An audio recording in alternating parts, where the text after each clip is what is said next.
Greetings everyone and welcome back. So in Game Informer's latest article, they provided more details on the changes and features Bungie are bringing about in The Taken King. So in this video I'll be highlighting all the best bits and what you need to know.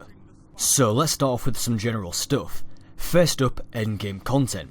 Once you finish the main story missions and hit level 40, a new structure of quests will open up called the Taken War, and some of these quests, according to Game Informer, are really challenging. Now by this point most players already have most exotics, if not all, so whenever an exotic does drop, it's more than likely a duplicate. Well, in The Taken King, you'll be able to sacrifice guns in order to upgrade another weapon, so if you do get a duplicate exotic that you don't care about, you can use that duplicate to upgrade another weapon that you do care about. There's also a lot of numbers in Destiny that don't really make sense to most players. Well, one way Bungie are making those numbers matter to more players is by making intellect, discipline and strength easier to understand. You'll be able to see the exact number of seconds by which your ability's cooldown has been reduced. Next up, ghost shells. More ghost shells are actually coming in The Taken King, and not only will they have different colour schemes or designs, they'll actually affect your character. Ghosts can now increase your light level, boost intellect, discipline and strength, and provide different abilities, such as being able to sense nearby spin metal or other planetary materials, increase glimmer for killing hive, and more. In The Taken King, not all exotics will be awarded completely randomly. Bungie are now adding more ways for you to work for your exotics, and one of those exotics you'll have to build yourself. There'll be 50 weapon parts scattered all throughout the Dreadnought, and you'll need to find each piece in order to reassemble this exotic weapon. Next up, faction allegiances. This is one that I think will make a lot of players happy. Now you no longer need to wear class items in order to gain faction reputation. You can now declare your allegiance to a faction, which will give you a faction badge, and this will allow you to still earn faction reputation, but you'll be able to wear any class item you want without having to worry about forgetting to equip the right class item when turning in bounties. The Tower's Gunsmith is also going to be getting some interesting additions. The Gunsmith will now have his own reputation, which can be gained by completing bounties in which you have to complete weapon tests using a particular gun given by Banshee. But that's not all. There'll be a new day called Armsday. Once you reach a certain rank with the Gunsmith, you can put in an order for a special legendary weapon from one of Destiny's weapon foundries, for example Suros, and on Armsday, the weapon you ordered will arrive. It's just one more weekly event to look forward to, much in the same way that Zeo's arrival on the weekend is so much fun. Well, used to be. Now, there's a lot of currencies in Destiny which can sometimes be quite confusing, especially for new players, so one way Bungie is simplifying this is by getting rid of Vanguard and Crucible marks and replacing them by one currency called Legendary marks. These will be what are used to purchase vendor gear from the Vanguard and Crucible as opposed to two separate currencies. This also means that, let's say you see something from the Crucible vendor that you like, but don't really like playing Crucible, you could earn legendary marks through playing PvE activities and purchase them that way.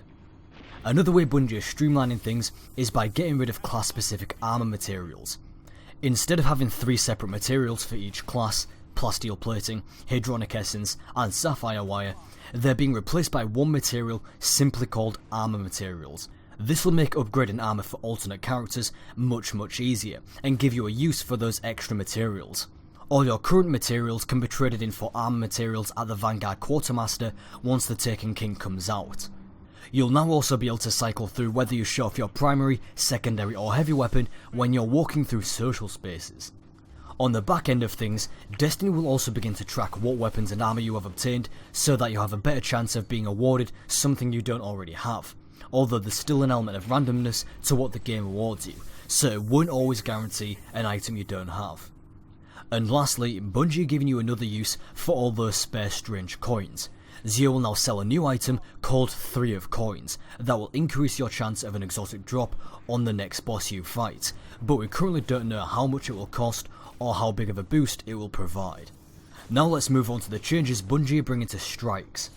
Firstly, the new strikes come with The Taken King won't always be exactly the same each time around.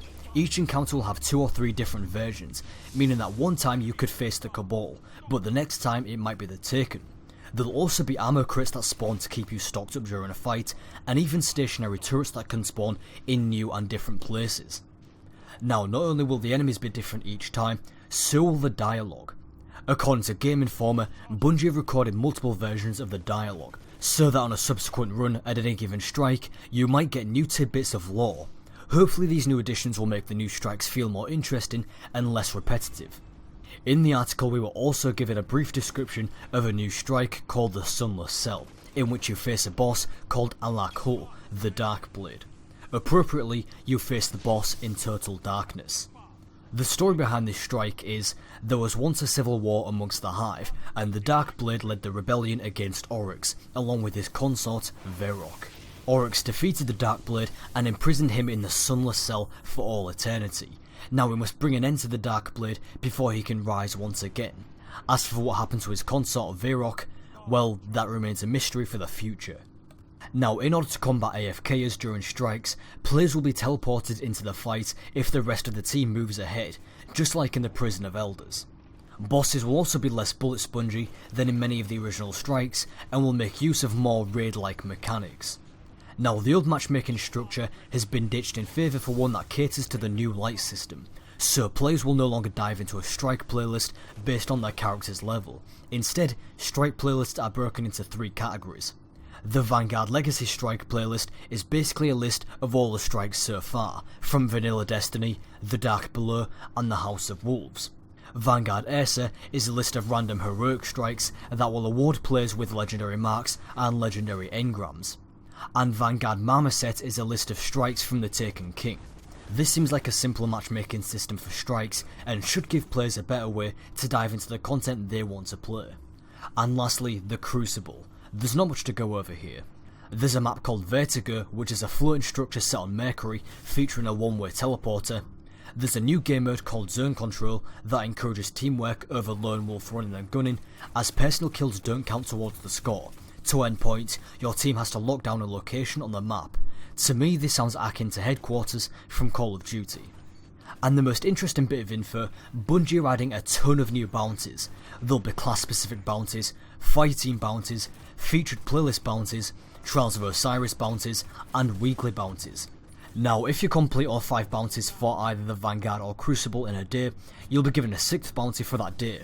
If you do this every day for a week, you'll be given one massive bounty at the end of the week, which has a chance to award a legendary or exotic item. And so there you go, that's about everything you need to know from Game Informer's latest 5-page article. Now, Game Informer are going to be dropping articles and news all throughout the month, so stay tuned and subscribe, as I'll be covering everything right here on my channel. Thank you very much for watching, and I'll talk to you next time, Guardians.